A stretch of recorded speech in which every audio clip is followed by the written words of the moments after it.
I'm feeling low. Hello there, Lemonheads, and welcome back to the Lemonade Stand, or welcome if you are new. My name is Brianna. I'm a certified personal trainer, a big, huge biology nerd, and a registered dietitian 2B. We are gathered here today because we're going to have a little chat about a fitness influencer who came across my radar recently and, in my opinion, shares quite problematic information in regard to health, science, and nutrition. Ladies and gentlemen, we have another fasting and keto zealot, as if the world needs another one of those. Before we proceed, if you love science-based health, wellness, and fitness education with some lulz and some dry sarcasm along the way, hit that subscribe button and join the Lemonade Stand. I would sure love to have you here. Without further ado, let's make some lemonade. So, first and foremost, the person on the table today is what I believe considered a public figure. Why do I say that? They have almost 200,000 followers on Instagram, over 100,000 followers on YouTube, and they own and operate a what seems to be a decently successful dietary supplement brand. I think it's safe to say that she's pretty popular, so much so that I will not be hiding anything here. Regardless of that, I fully expect everyone to adhere to protocol and not seek this person out, to harass them, bully them, bother them, egg their house. Nothing. That's not what this video is for. That's not what any of my content is for. I'm making this video to inform people about why this influencer, who is quite popular, in my opinion, is a bad influence. And hopefully somebody who thinks they want to take her advice, I hope that this steers them in the correct direction and steers them into the open arms of a professional instead. Tiffany Elizabeth has in her Instagram bio that keto and IF, intermittent fasting, saved her life. She's lost 81 pounds and beat insulin resistance. Oh God. That's honestly like the dark triad of so many fitness influencers. Keto, intermittent fasting, insulin. And they almost never, and her case is no different, we'll talk about that, have any science, health, nutrition, professional background to back up their claims. And also pretty much never, that I've ever seen, cite any evidence to back up their claims. Or if they do cite evidence, it's been cherry-picked. Tiffany's story started like many that we see on social media. She used to be overweight. In her case, she was over 230 pounds, and between 2016 and 2018, she lost 93 pounds, which I'm just now realizing is conflicting with the information that's on her Instagram bio, which says she's lost 81 pounds. I don't know, maybe she just hasn't updated it recently. In 2017, she's made her own ebook, and her following took off to almost 200,000 people, all with a similar goal of weight loss. You guys know me. I don't think that's a bad thing at all. You're allowed to want to lose weight. You're allowed to want to change your body. It's your body, and it is your choice. At least it should be. So sometime after that, she developed her own dietary supplement line of clean supplements that are free of artificial ingredients and artificial sweeteners such as sucralose and aspartame K. Something that's interesting, though, is that she implies that her supplement line is not made with artificial ingredients, as if dietary supplements are 100% natural. Dietary supplements are processed. If it's processed in a lab, then it's not natural, just FYI. Which, by the way, is not a bad thing. Just because a food is processed, that doesn't mean it's bad. Conversely, just because a food is natural, that doesn't mean it's good. We haven't talked about the naturalistic fallacy for a while, and I think this is a good spot to sneak it in this video. The misconception that just because something is natural, it is superior, it is better, it is healthier for you than its processed counterpart. And this is not the case. That's why it's called a fallacy. All that aside, she does claim on her website that she worked with a trained chemist to develop her supplement line. Personally, this is just my opinion. This is all my opinion. I don't think that that stuff is inherently bad, although I can personally do without the fear-mongering around artificial sweeteners and artificial ingredients. My biggest issue with her is actually her Instagram page and the information that she shares on her Instagram page. I find it very problematic and misleading, so let's take a look at a few posts. It's crazy because this is literally the opposite of what you're supposed to do, and I know they told you to do that because that's exactly what they told me to do. I was eating every 2 hours, then every hour and a half, then every hour, then every 45 minutes, and every 30 minutes just to keep my blood sugar up. It is literally the opposite. Eating that often is going to make insulin resistance 10 times worse.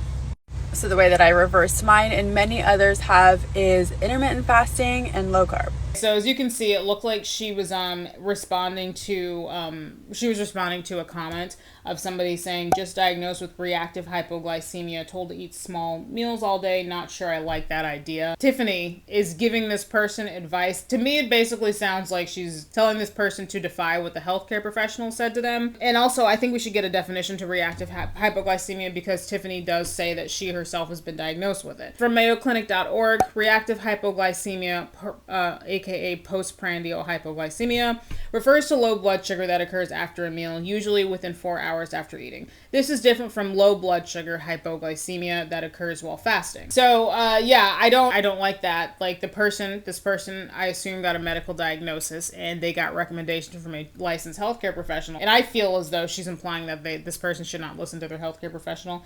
And what'd she say? She said low carb. So the way that I reverse mine and many others have is intermittent fasting and low carb. She reversed her insulin resistance with low carb and intermittent fasting. Here's another one. I'm just going to read this one. It's ridiculous. 6 signs of toxic kidneys: metallic taste in your mouth, itchiness, ammonia breath, edema, swelling in feet and hands, swollen bags under the eyes, high blood pressure. Okay, I mean, these are signs of so many other things. Let's read the caption. 1/3 of adults are at risk for kidney disease. As a mama to a child who suffered with toxic kidneys at just 8 years old, I want to bring awareness to some signs that your kidneys aren't okay. Kidneys filter the blood. It gets rid of toxic things and help reabsorb the good things.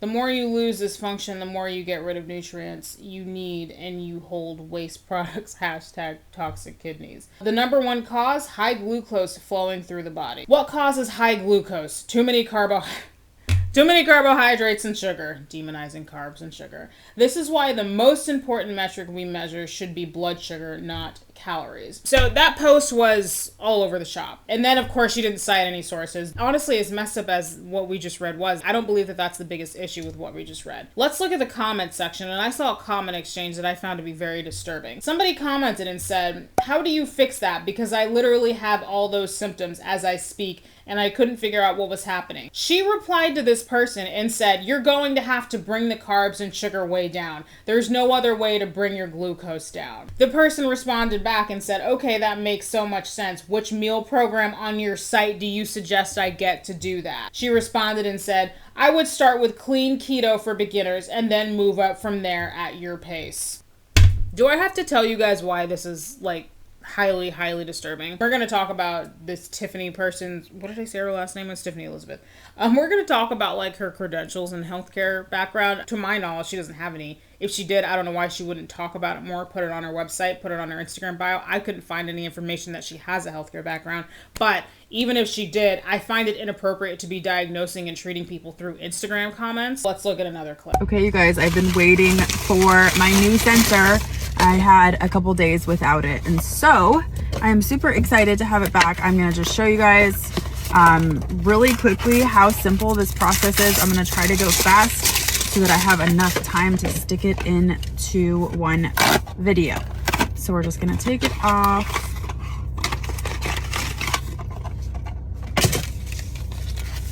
Alcohol pad. Area. She has a discount code. Open this up. And that's what it looks like. I'm gonna stick it into here. And then that's what it looks like. It's scary, don't look. And then just, that's it. So easy, it doesn't hurt at all.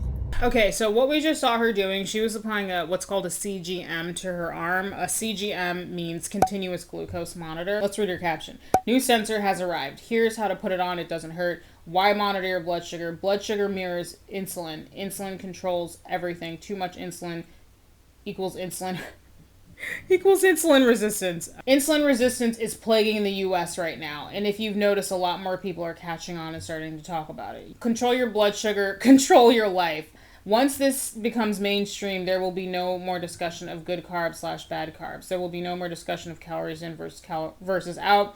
Everything will be your bio-individuality and what your body does with the fuel you're giving it. No two people are the same. This will change the whole game and give people their health back. I always disclose this on my channel. I'm not a healthcare professional. I have a healthcare background. I have a biology background, but I'm not a healthcare professional. And even if I was a healthcare professional, even when I can finally in my intro say, "Hi, my name's Brianna and I'm a registered dietitian," my advice is still and always going to be, you need to consult with your personal healthcare provider. I think it's one thing to share general evidence-based information, But it's a whole nother thing to be treating people and diagnosing people through YouTube or through Instagram or something like that. Insulin resistance is a medical condition, and if you believe you have it, you should consult with a healthcare professional. Insulin resistance basically refers to how your body responds to insulin, specifically at the cellular level. If somebody is insulin resistant, it basically means that their body's cells are not responding to insulin the way that they're supposed to. And in that respect, you could say that they are resisting insulin. Again, if you think that you might be, please speak to a healthcare professional. That's probably going to be the theme of this entire video.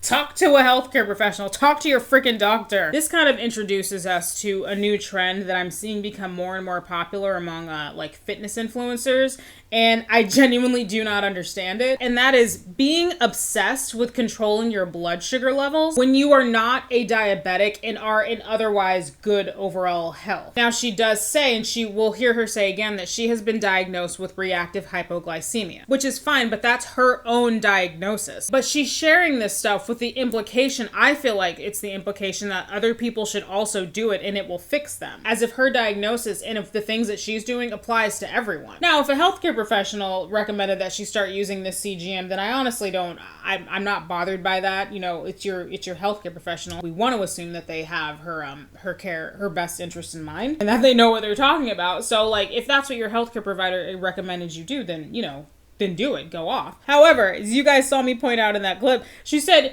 use my discount code. Because she has a discount code and because she's sharing that discount code, I'm very inclined to believe that a healthcare provider did not recommend she use at least this particular CGM. I feel like that's a fair assumption to make, especially since she's presenting a discount code and encouraging people to use her discount code. When did healthy people stop trusting their own bodies? To the point that they are going out of their way to control things that an otherwise normal, healthy body can control perfectly fine on its own. Like, all of a sudden, everybody forgot that they have a pancreas. Stop trying to fix things that aren't broken. There's a couple more screenshots and things I want to look at here. Here she was taking questions. When you first started, what were your blood sugar levels like? Just got my CGM. Again, CGM means continuous glucose monitor. It's pretty normal for diabetics to use one. Her response was 50 to 140. I had reactive hypoglycemia, so that's the jump I would see from eating.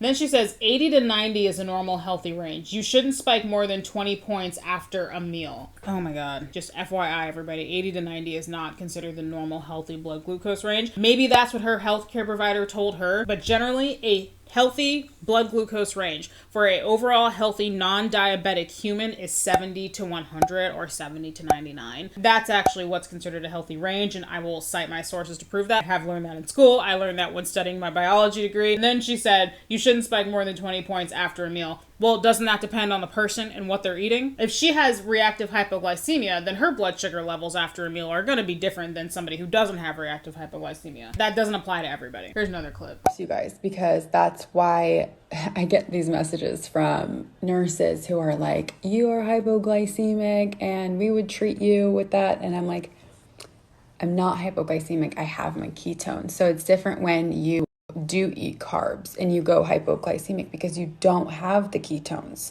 And so that's where it becomes a problem. And so I really hope that helps you guys.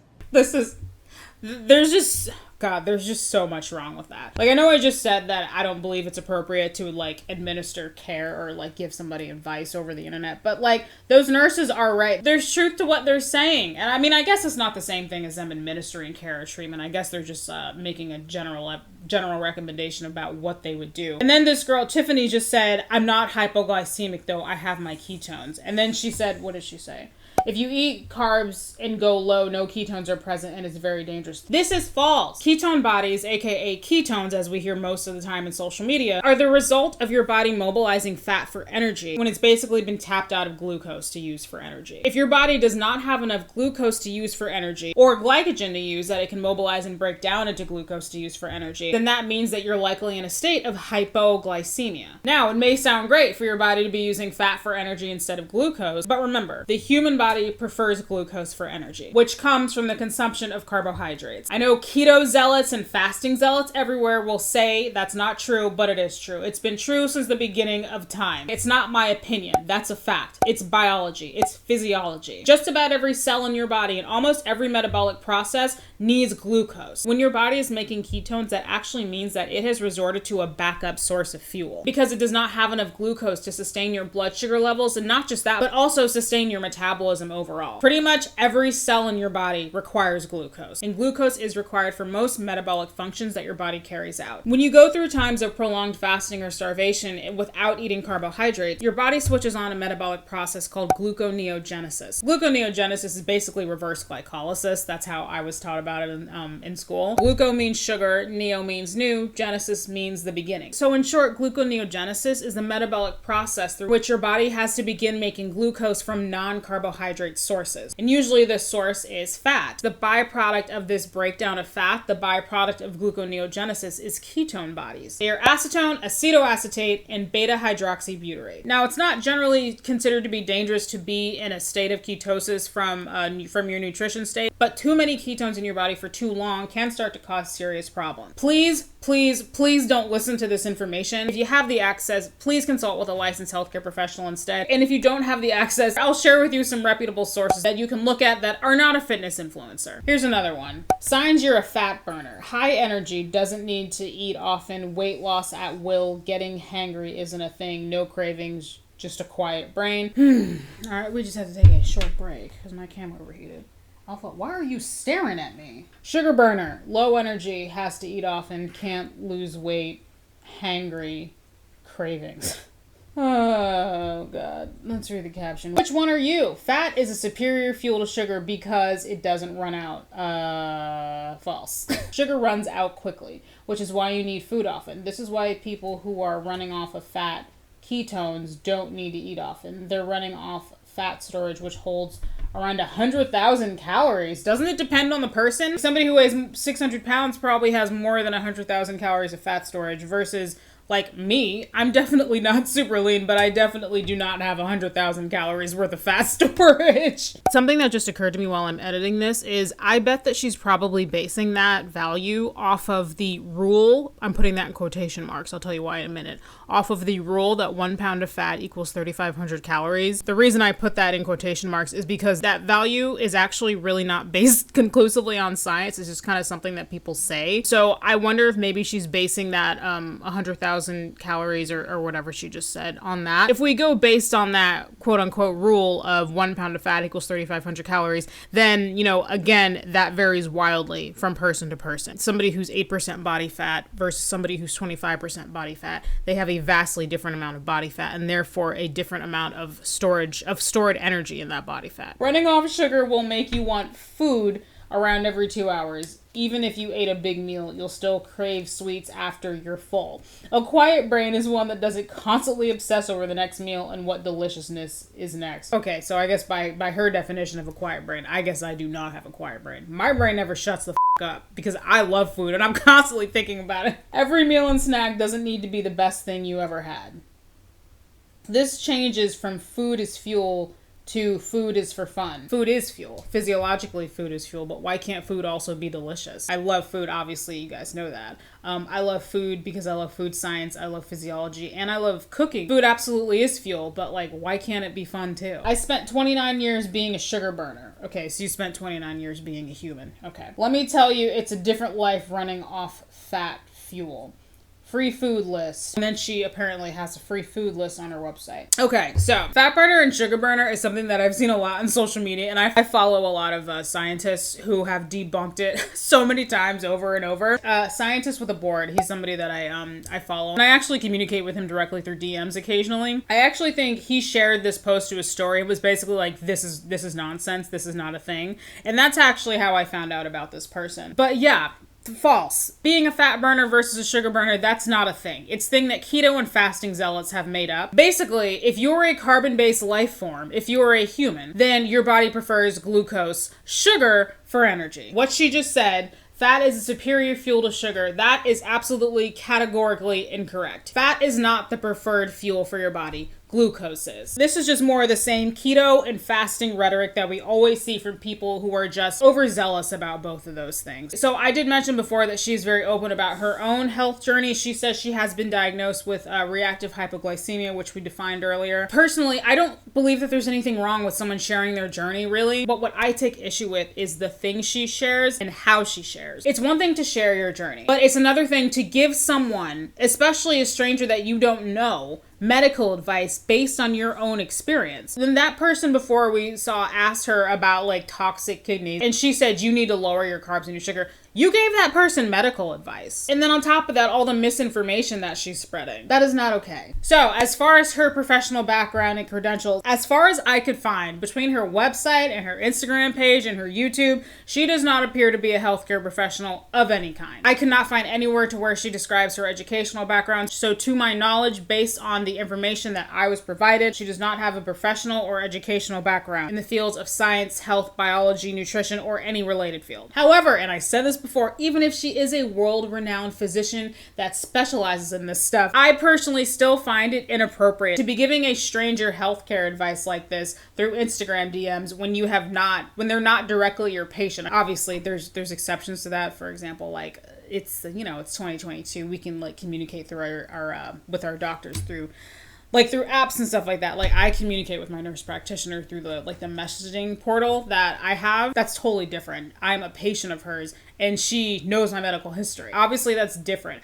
but I'm talking about in this context of an influencer giving somebody advice through Instagram DM or through Instagram comments. You can't know somebody's full health history through a comment thread. So what's the point of all this? Why am I sitting down here making this video ranting and raving about this person? The biggest thing I want you guys to take away from this, and really my entire platform, is to watch out for people like this. Influencers who usually have no health, science, nutrition, physiology, biology background. They do one thing that helped them lose a bunch of weight or get healthy. And then because it worked for them, they now think that that is the way, and they start this crusade to get everybody on board with them and what they did. Just because it works for you doesn't mean it works for everyone else. I can't believe I even have to sit here and say that. It should be obvious. And then the other thing is, all these posts that we read, did you guys pick up on the fact that she never cited any sources at all anywhere? That's something else that I noticed. I'm not saying she never cites sources. I didn't look at every single one of her Instagram posts, but I looked through several of hers and I didn't see a single source ever cited. It's that, and then you're spreading misinformation. For example, fat is superior fuel to sugar. That's false. The research to debunk this and figure this out is not very hard to do, you guys. Anybody can look this up. In this case, it's the same old tired platitudes that we see from keto and fasting zealots all the time. Sugar is bad. Do everything and go out of your way to control your blood sugar, even if you're not a diabetic and have a working pancreas. Intermittent fasting cures everything. Everybody needs to do it, blah, blah, blah. While we're on the topic of diabetes, another trend that I see emerging is perfectly healthy non-diabetic people flocking to use CGMs, feeling like they need to use a CGM and other diabetic supplies to monitor and scrutinize their blood glucose levels, which are perfectly normal and healthy because they're not diabetic and because they have a pancreas. Obviously, as you said before, this chick apparently has a discount code for some CGM. Maybe it's medical grade. I don't know. I didn't do any research directly into it. But if she has a discount code for it, then I'm assuming it's probably not the same kind of CGM that insurance would cover for a diabetic, assuming you have insurance. But the reason I think it rubs me the wrong way is probably for the same reason why it annoys me so bad to see people who are not gluten sensitive and who do not have celiac disease be so obsessed with everything being gluten-free and everybody should eat gluten-free because gluten is bad for you. I'm not diabetic. I have a healthcare background in which I've handled diabetes a lot. And also, as well as being in school to be a dietitian, I aspire to become a certified diabetes educator at some point during my career. I'm trying to put myself in the shoes of somebody who's a diabetic, type 1 or type 2 diabetic, and chime off below if you are. It has to be so just frustrating and annoying to see perfectly healthy people stress so much about their blood sugar levels, which are perfectly normal, when diabetics have to live like this every single day out of necessity and not out of a trend. Maybe that's just me being nitpicky, but I don't know. It just rubs me the wrong way. I feel like maybe it rubs me a little bit more from I don't know, like a morality, ethical standpoint in that regard. I don't know. I just hate seeing people treat medical conditions like they're a trend. And then again, it's worse when they feel like this thing that they did worked for them, and then they start this crusade to get the whole world on the bandwagon to do what they did. Again, there's nothing wrong with sharing your journey, in my opinion, but it's totally a different thing to start a crusade to get everybody to do what you do, and to be spreading incorrect information, and to be implying that people shouldn't be listening to their healthcare provider, and that they should listen to your advice instead. If you're a fan of anti-MLM content, then you probably are familiar with content creator Deanna Mims. Deanna is actually a good friend of mine, and she shares publicly very often that she has a gluten sensitivity. Sometimes she'll share like a gluten-free taste test of a certain gluten-free food. She'll share gluten-free recipes and just kind of share her own journey and share like some of the struggles that comes with having to eat a gluten-free diet because of her gluten sensitivity. I personally really don't think there's anything wrong with that. There's a lot of people out there who are like Deanna, who are gluten sensitive and even have celiac. Seeing somebody else deal with the same struggle, it makes them more relatable, and it can make you feel a lot less alone too. Deanna's just sharing her journey, and she's just sharing her experience. She's not trying to get the whole world to go gluten-free just because she has to eat gluten-free. I think it also just bothers me from an ethical standpoint of people who actually need CGMs and other diabetes supplies and certain drugs are like having to almost compete with influencers to be taken seriously and for like certain equipment. I think that happened recently. I saw an article, I think it was just a couple months ago, about the diabetes drug Ozempic. It's a drug for treating type 2 diabetes. I'm just loosely trying to remember the article I came across. I think it was TikTok influencers decided that it was like a miracle diabetes drug, and like they shared it with the world, and then that left a shortage of the drug for diabetics who actually need it. And I've already repeated this. I think it's one thing for an influencer to be obsessed with something and to be excited about something, but when they start spreading the message to the world that other people need to use it too, thousands of people unfortunately listen to uneducated or poorly educated influencers. This can then trickle down and cause issues for people who actually need that stuff. But you have influencers like this convincing people who are otherwise perfectly healthy and don't need it that they do need to start using CGMs. Please just be aware of influencers like this. Be aware that they are often not qualified to share the information that they do. And as always, keep your eyes peeled for misinformation. We saw a lot of it on this person's platform. I also want to urge you guys to start using the reporting tool on Instagram. They have the option now for you to actually be more specific with like why you're reporting a certain post, and there's an option for